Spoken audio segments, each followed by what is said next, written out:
Latinoamérica fantástica. Juntémonos a webinear con la profe Andrea,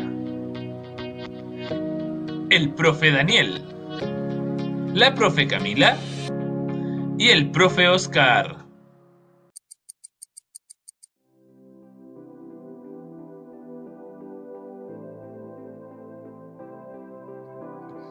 Bienvenidos y bienvenidas, queridos estudiantes, a este quinto webinar. Parece que ya llevamos, chicos, chicas, quinto webinar. ¡Wow! Así es.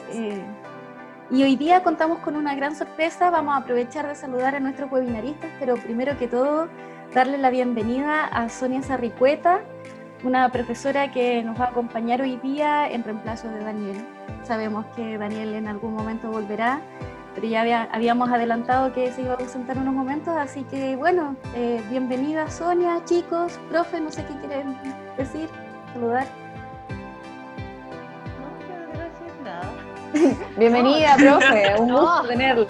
No, contenta, feliz que me hayan invitado y el señor de Renca. Hoy yo mi corazón lo amo. No tengo nada más que decir al respecto sobre eso. Mucho tiempo trabajó en ese colegio, profe, ¿no? Sí, trabajé un tiempo y fue muy importante en mi vida personal y profesional. Gracias, profe, por estar acá, bienvenida. Bienvenida. También de los Gracias por estar. Gracias por invitarme. Chicos, el día de hoy tenemos un cuento imperdible. Vamos a analizar, a abordar, a conversar sobre el cuento El Árbol de María Luisa Bombal. Y queremos partir con algunos antecedentes. Profe, usted es una experta en esta escritora Tanto como chilena. experta, pero tengo mi torpedo aquí. Bueno, María Luisa Bombal es chilena, ¿cierto? Nació el 8 de junio de 1910 en Viña del Mar. A los 12 años se fue a París y estudió en la Sorbonne. En 1933 comienza a publicar en Argentina, en la revista Sur, que tú decías, Camila, ¿se acuerdan de la revista Sur? Bueno, la revista Sur estaba ahí, Jorge Luis Borges, nada menos, ¿cierto? Que hace mucha alabanza. Después dicen los escritores importantes latinoamericanos de la época que María Luisa Bombal, sin lugar a duda, es una literatura fresca, inigualable de todos los tiempos.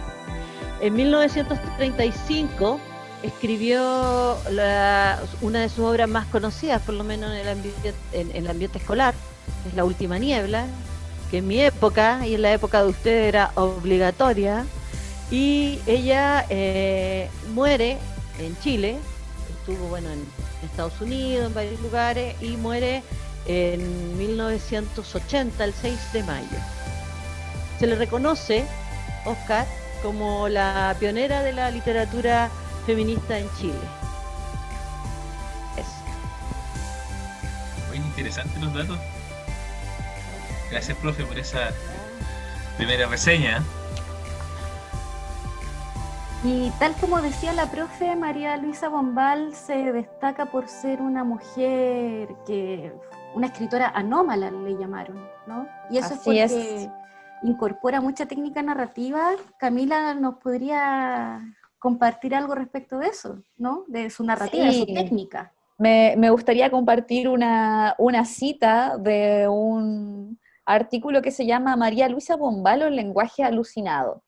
Dice así: para leer a María Luisa Bombal es necesario sumergirse en las fronteras de la bruma y del musgo, pisar sutilmente los territorios dudosos de la niebla, medir la poderosa transformación de la neblina. Pájaros, vigilias y sueños son partes inseparables de su quehacer artístico y su exigua narrativa.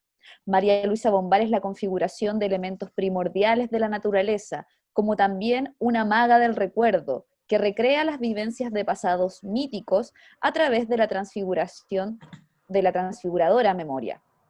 Considerada como una escritora anómala en su época, esta narradora entre antigua y moderna, sofisticada y pueblerina en su biografía, cuya literatura osciló entre las fronteras de lo aparentemente conocido, los temas supuestamente asignados a la mujer, el amor y el confinamiento, fue también más allá de la palabra que pareciera estar asomándose entre la bruma.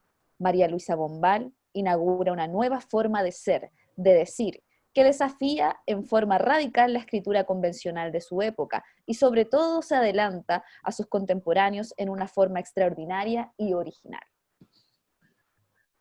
Completamente vanguardista María Luisa Bombal. Así es, con una narrativa muy propia también que la hacía caracterizar distinto de los otros autores de esa época que sin duda fueron muy importantes.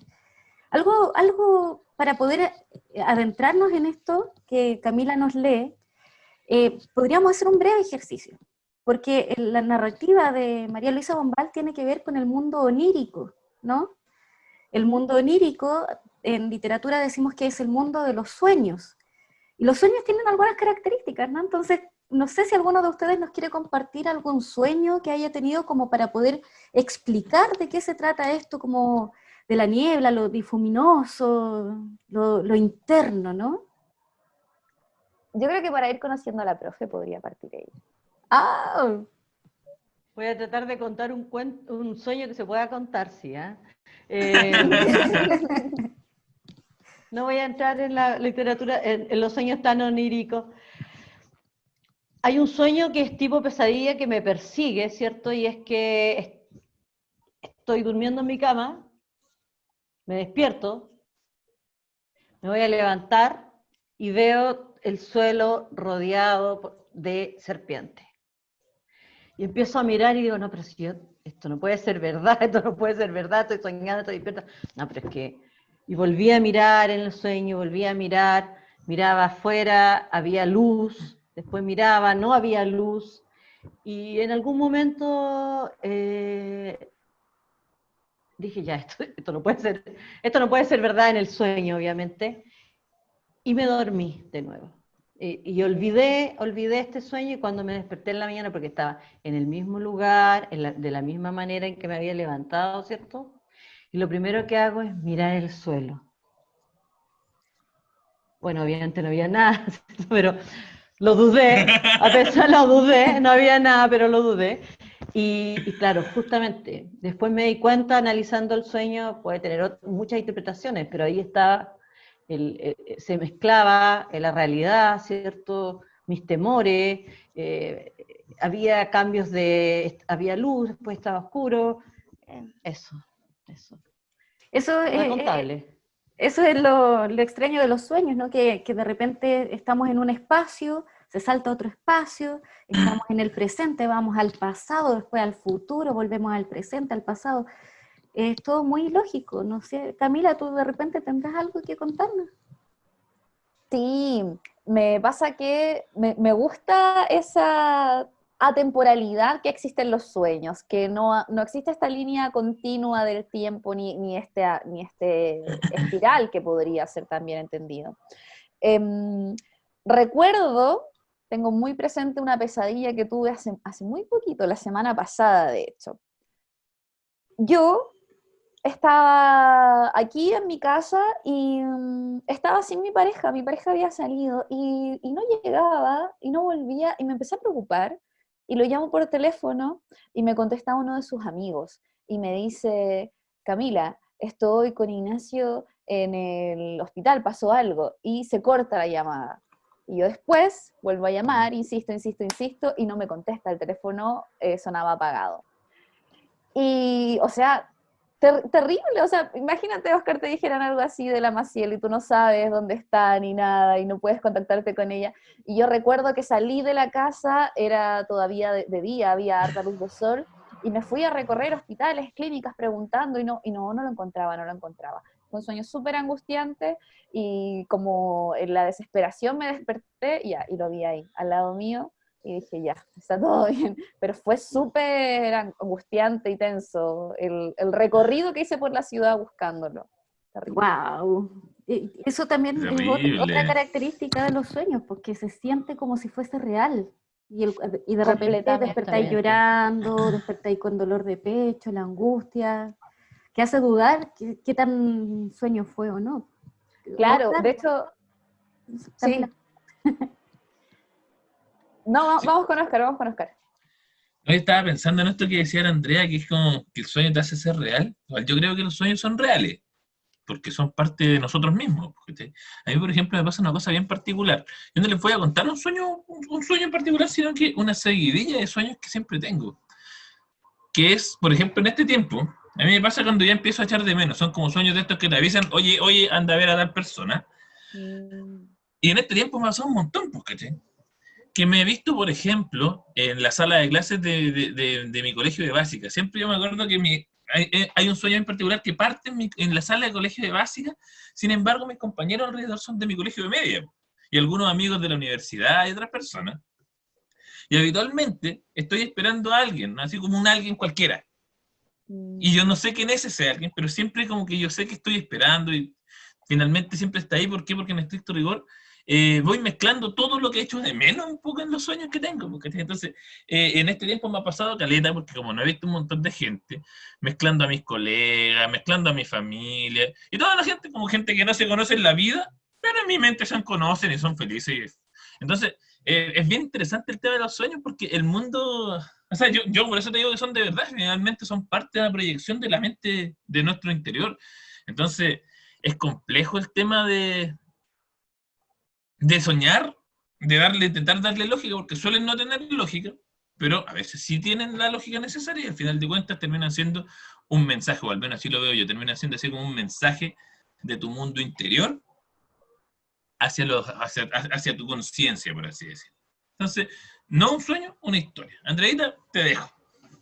Qué interesante lo que nos cuentas, Oscar, porque finalmente esa convivencia del mundo interior con el exterior es lo que lleva a María Luisa Bombal a su literatura. Ella como mujer, ¿cierto? Siendo mujer en esa época, estamos hablando de comienzos del siglo XX, nace en 1910 y se traslada a París, entonces hay todo un tema ahí con ella también de un mundo interior que ella narra en su literatura y que Camila quizás nos podría explicar un poquito más en qué consisten estas técnicas que utiliza María Luisa Bombal, y lo vamos también viendo un poco más en esta historia, en El Árbol, que es el cuento que... Así que le vamos a dar paso a nuestra sección de cuento. El cuento. El cuento. Muy bien. Bueno, la técnica de la María Luisa Bombal, particularmente en El Árbol y en una de sus novelas, La Amortajada, consiste en el uso de la corriente de la conciencia. Cuando nosotros pensamos, o nosotras pensamos, y soñamos también, no hay un orden lógico. Las ideas llegan como una especie de caudal sumamente vertiginoso, imposible de frenar para poder entenderlo. Simplemente fluye, fluye, fluye, igual que un río. Por eso se llama corriente de la conciencia. De repente nosotros cuando estamos, por así decirlo, en la fome, pensando de la vida, de la muerte quizás, y de cosas bastante importantes, pasamos rápido de pensar, por ejemplo, en algo de nuestro trabajo, a después pensar algo de nuestras familias, a después pensar en algo que necesito para la casa, o en algo que me dio pena, y son ideas que no se mezclan unas con la otra, no tienen coherencia, pero la magia en esta técnica de la corriente de la conciencia es precisamente ir dándole una coherencia, un hilo conector entre una idea y otra para ir marcando ese paso, porque si no serían ideas súper absurdas. Y la gracia de la corriente de la conciencia es poder ir ordenando este caudal vertiginoso. Y eso es lo que hace María Luisa Bombal al darle voz a la protagonista, a la mente, esta narradora que todo lo sabe, le da orden ahí a esta mente bien vertiginosa que tiene nuestra protagonista Brígida. Esta narradora omnisciente, ¿cierto? Así es. Una narradora omnisciente que penetra, ¿cierto?, en este mundo interior del que hablaba Camila y lo saca de forma desordenada, como podríamos pensar que es una persona que está pegada, ¿cierto?, pegada en sus pensamientos, divagando, y el mundo afuera sin que nada logre penetrar en ese mundo, Oscar. Claro, yo me imagino un poco lo que yo veo, porque bueno, la María Luisa Bombal no solamente en esta obra lo hace, pero yo me imagino todos los personajes de María Luisa Bombal que conozco al menos, yo me la imagino así como aparentemente pasando nada, y en su mente con esta vorágine de pensamiento y de sensaciones y de emociones que tiene, porque en estricto rigor, la María Luisa Bombal es un genio de eso, es una genio de transmitir los procesos mentales, los pensamientos de un personaje, en este caso Brígida, que a través de su propio recuerdo, de su propio relato, va mostrando la forma de vida y lo que la llevó al punto en el que está en ese momento. Es un punto bien complejo que se logra adecuadamente a partir de este relato, este relato del mundo interior de Brígida, ¿cierto? Que es un personaje bien particular. No sé si, Andreita, tú nos puedes dar algunos atisbos de lo que es este personaje y de cómo la podemos encontrar. Sí, este personaje es una mujer de 18 años, llamada Brígida, hija de un padre maltratador, la menor de, no recuerdo si eran 5 o 6 hermanas. Son Seis seis. con ella. Seis. Entonces la menor de 6 hermanas, muy maltratada por el padre, porque el padre, ya cansado de criar, toma a esta niña y ya no le dedica ningún esfuerzo a que aprenda de música, a que se instruya, a que pueda ser una mujer interesante, como era para esa época, una mujer preparada para el mundo, ¿cierto? Pero no cualquier mundo, sino para el mundo del matrimonio. Para las exigencias del rol femenino, ¿no? De la época. Así es. Sí, pues. Entonces, esta narradora, la autora María Luisa Bombal, a través de las voces narrativas que se encuentran en este cuento, caracteriza muy bien a este personaje y su mundo interior, y también nos da luces de este otro mundo exterior que también está conformado por varones, pero curiosamente por ninguna mujer. Sí, en ese sentido, Dale, me no, gustaría hacer un comentario. Es súper importante cuando leemos narrativa darnos cuenta que no todos los textos se leen y se analizan de la misma manera, sino que cada cuento te va a ir dando sus claves. Por eso nosotros hacemos esta introducción como con el contexto de producción de cada autor o autora. Pero es súper importante ir vinculando la forma con el contenido. ¿Ya? Nosotros tenemos esta técnica de la corriente de la conciencia que, como bien decía Oscar, tiene que ver con lo aparentemente y por otro lado lo que hay en el interior, como si viéramos solamente la punta del iceberg sin dimensionar todo lo que está debajo de él. Todo eso que está debajo es la mente de Brígida, es la mente de este personaje. Y en ese sentido, para la época hay una conciencia emancipadora, ¿ya? Porque ella está reflexionando constantemente, criticando constantemente la sociedad en que le ha tocado vivir, y ahí hay un cuestionamiento. Y en ese sentido la caracterización de Brígida no es solamente por algo externo, sino por sus pensamientos, y eso le da una carga simbólica mucho más importante a las características de esta personaje. Pero claramente, Camilita, pero también me gustaría recordar que esta caracterización que tú mencionas muy bien es una caracterización que deriva de la visión del otro. Claro. De cómo la caracterizó el padre, porque ella recuerda como el padre, lo que decía el padre de ella, también recuerda lo que Luis en algún momento le dijo. Y es importante, en cuanto a esto, lo que nos dice cuando ella le pregunta a Luis, ¿por qué te quedaste conmigo? ¿Por qué me elegiste? ¿No? Porque Luis le dice, por esos ojos de borreguito asustado. Entonces, cuando empezamos a hablar de la caracterización de Brígida, podemos entender que hay una imagen, un autoconcepto de lo que es Brígida que es completamente aminorado, por así decirlo, un concepto que deriva de esta necesidad de compañía. Nosotros vemos a un Luis que, como decía Andreita, es un hombre mayor que se casa con nuestra protagonista y que básicamente comienza a desarrollar una relación bastante no relación, podríamos decir. Entonces, las características de este personaje derivan también de cómo la han concebido otros. Pero, ¿qué piensa Brígida de ella misma? ¿Cómo se ve este personaje? Es algo que no sé si podemos dilucidar, y es un poco lo triste del personaje también.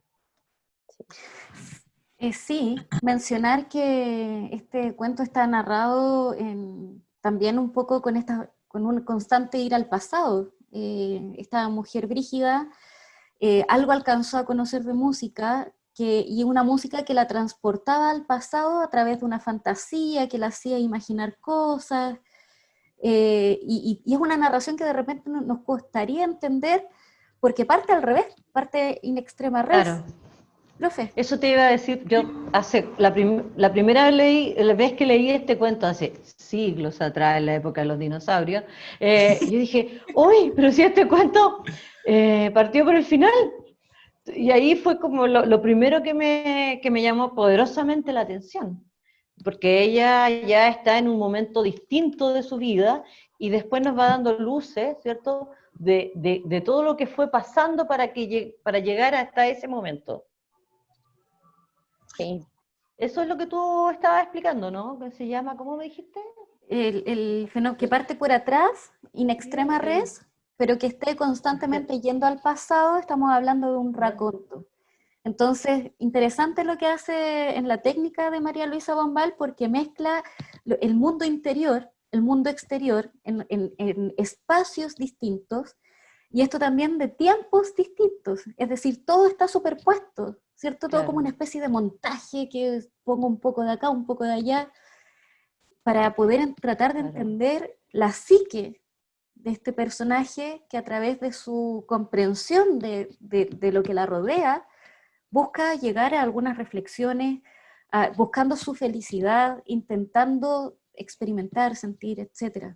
Entonces, es como un juego literario, es un juego pensado, ¿no? Es un juego literario muy pensado, muy ordenado, ¿cierto? Y obviamente nos hace, dicen los escritores de la época, según lo que leí por ahí, ¿cierto?, que una de las grandes virtudes es justamente este juego intencionado, pulcro, de la realidad con la fantasía. Y nos mantiene muy alerta. Es un texto que aparece muy liviano, pero se debe leer con atención. Y además, a propósito de eso, hay figuras muy lindas, hay paisajes muy lindos, siempre está presente la naturaleza, ¿no?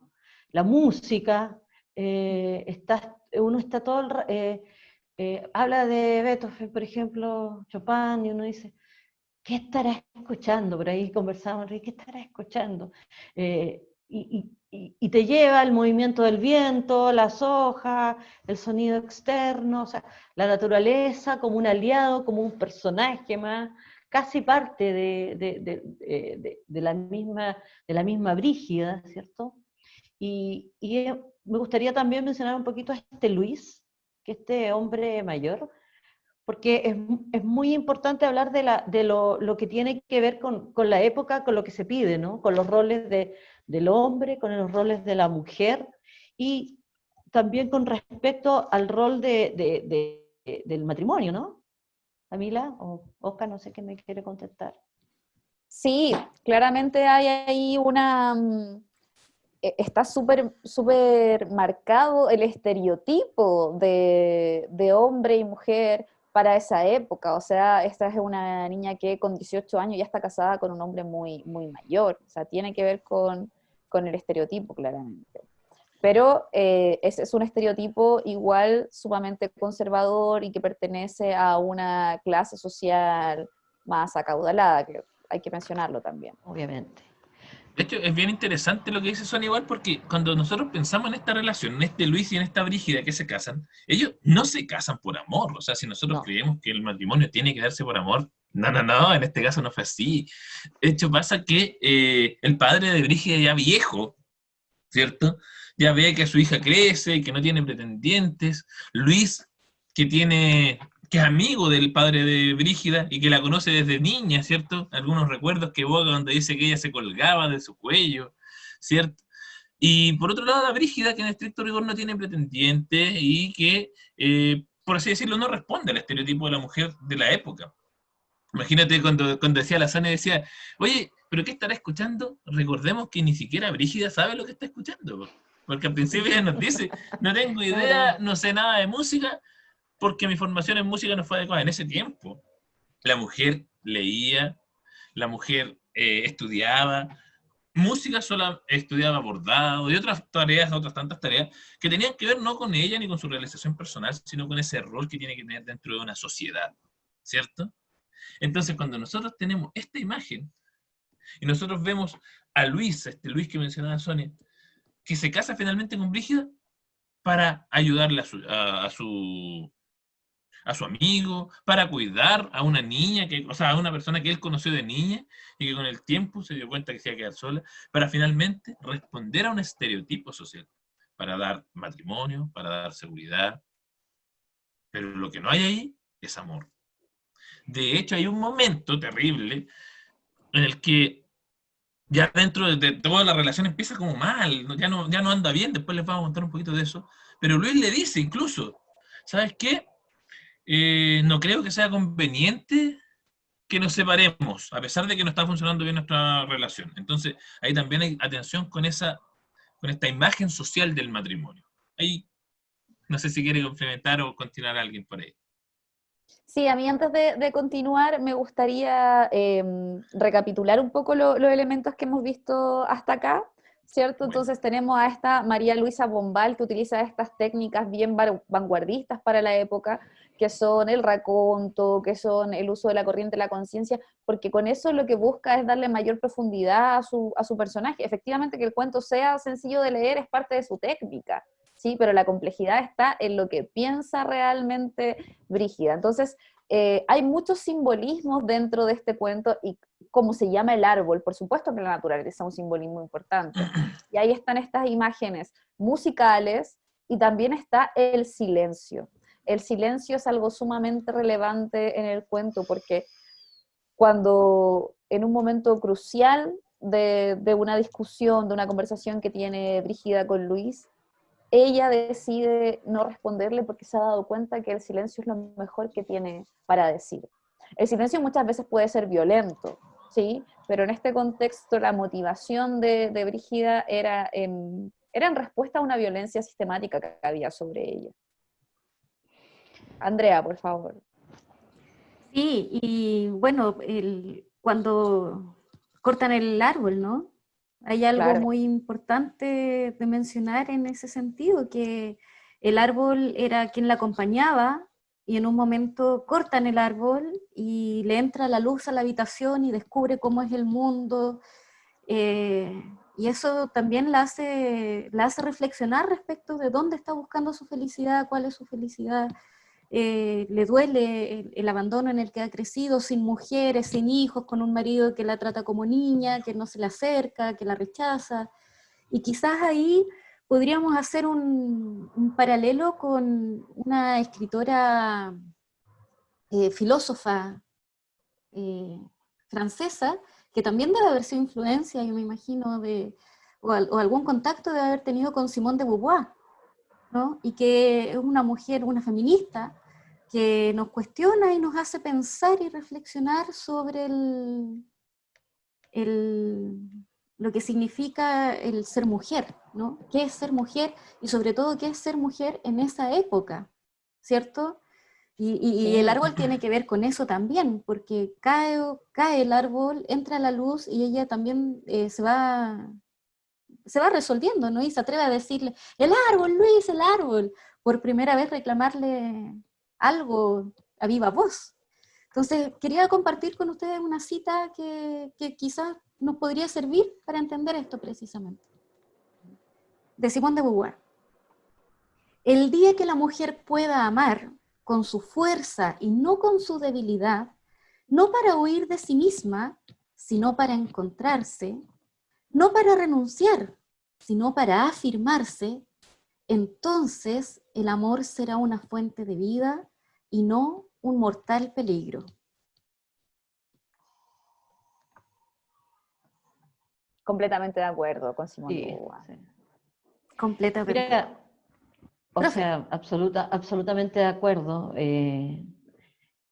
Yo no sé en qué momento de la vida estamos, desde el ser mujer hoy día, pero quisiera tomar el tema del árbol cuando entra la luz, que yo pienso que no le queda otra que darse cuenta, que nunca se ajustó a los cánones sociales de la época, que nunca fue bien tratada, ¿cierto? Que está en una vida monótona, sin amor, y donde no tiene redes, donde no puede acceder a otras cosas que, entender si hay otras cosas que le pueden importar, porque está el mundo determinado de lo que debe ser, cómo debe ser y lo que debe ser, ¿cierto? Por lo tanto, cuando botan este gomero inmenso, ¿cierto? Que es un detalle que sea gomero también, no es cualquier árbol, ella cae en la cuenta de lo que es su vida también, o ya no puede seguir viviendo, olvidando en lo que está, en lo que es su vida, en la apatía, en la fomedad, en el aburrimiento, en la falta de vida que tiene esta vida, valga la redundancia, ¿cierto? Claro.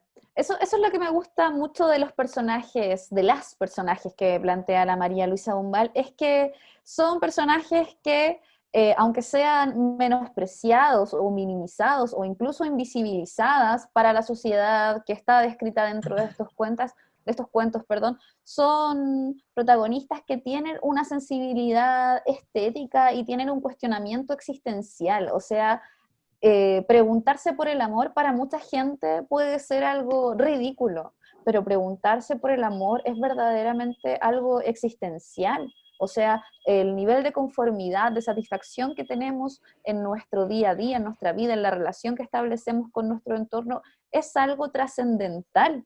Y que ella se lo pregunte ciertamente no es de una persona retardada. Y es muy triste que ella lo haya visto así, lo haya pensado así siempre. Sí, yo... Adelante, Oscar, Sonia, dale disculpa, nomás. no, si yo he hablado mucho, habla nomás. Ok. No, pero tiene que ver con lo que decía la Camila, que es bien interesante porque este cuestionamiento respecto al amor también da el origen a todo lo que es la historia, que finalmente es el cuestionamiento de Brígida respecto a sí misma.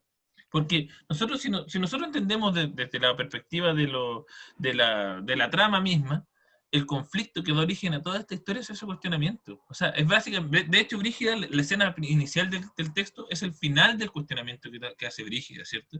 Y Brígida se enfrenta a sí misma, se mira de frente con todos sus defectos, con todas esas dificultades que tiene, y al mirarse de frente, entiende un poco su valor. Cuando hablaba la Sonia del gomero, del árbol, que lo cortan, entra la luz a la habitación, decía la Andrea, pero no es una luz cualquiera, no es solo la luz del sol que ilumina la sala, sino que también es la luz de la revelación.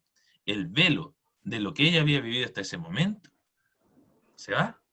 Claro. Porque la luz del autoconocimiento, de la autorreflexión, después de haber pasado silencios con su esposo, después de haber sido rechazada sexualmente por su esposo, después de haber tenido una serie de situaciones que la exponen, finalmente se da cuenta de su valor de persona, finalmente se da cuenta de que ya no puede seguir con Luis. Y es cuando llegamos al inicio de nuestro cuento, cuando nosotros vemos que el conflicto se resuelve, cuando ella resuelve los problemas que tiene consigo misma. Entonces igual es interesante desde esa perspectiva. Justamente. Sí.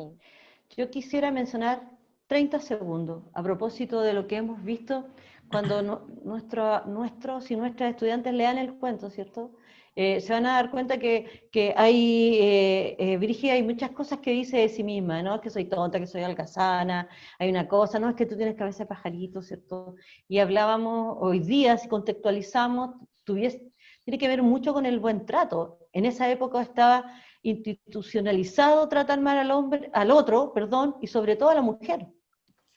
Y hoy día estamos hace mucho rato en una lucha, ¿cierto?, de un trato digno, igualitario para todos, ¿cierto?, de fomentar el buen trato.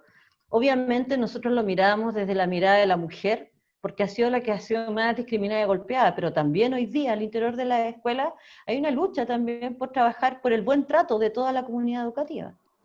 Uh-huh. Así es. Y esta lectura nos invita a eso, ¿no? Así que les dejamos ultra invitadas a que lean este cuento de María Luisa Bombal, maravilloso, El árbol, con todas estas claves que le acabamos de dar para que no sea tan extraño al momento de leerlo. Yo creo que se nos hace corto el tiempo, podríamos hablar mucho rato, podríamos decir muchas cosas, yo creo que estamos con las palabras en la boca, pero también se nos acaba el tiempo de grabación, así que más que nada, dejarles nuevamente invitados a que lean el libro, el cuento, perdón, lo disfruten y darle la sugerencia del siguiente cuento que vamos a analizar. Camila. Y la próxima semana tenemos un imperdible. Tenemos un cuento de Juan Bosch que se llama 2 pesos de agua. Se lo teníamos guardado a nuestro amigo Oscar, no se lo habíamos dicho. Era una Así que ya sorpresa. saben. Juan Bosch, Sí, sí, 2 pesos de agua. Si me permites, Camilita, un mensaje para Ya. nuestros espectadores. Yo voy a estar igual que ustedes leyendo. Yo este cuento no me lo he leído. Voy a leerlo, lo voy a estudiar para que podamos conversar la próxima semana. Y ojalá que ustedes también puedan en la casa ir siguiendo los análisis. En realidad, esto es básicamente lo que nosotros buscamos. Que ustedes tengan las ganas de leer, que ustedes vayan comprendiendo literatura y se vayan interiorizando de este mundo que al menos a nosotros nos fascina. Entonces, con eso. Así Nos es. vemos La en una literatura. próxima Camila, oportunidad. Quería decir ¡Ya, el tiempo! que, Va a explotar. decir que la literatura es una fuente de conocimiento, es una fuente de liberación y de felicidad y de expurgación de todos los males, así que por favor lean. Es una compañía agradecida además de literatura. Tan Gracias. agradecida como la compañía de Sonia en el Sí. día de hoy. Súper, muchas gracias, Sonia. Grande, profe. Tremendo aporte. Gracias por estar con nosotros hoy. Gracias por invitarme, estoy feliz. Se me nota, ¿no? Estoy feliz. Sí. Saludos a todas, Un besito. todos, todes. Adiós. Chao a todos. Grande que estén señor de bien. Renca. Adiós. Que estén muy bien. Cuídense. Chao.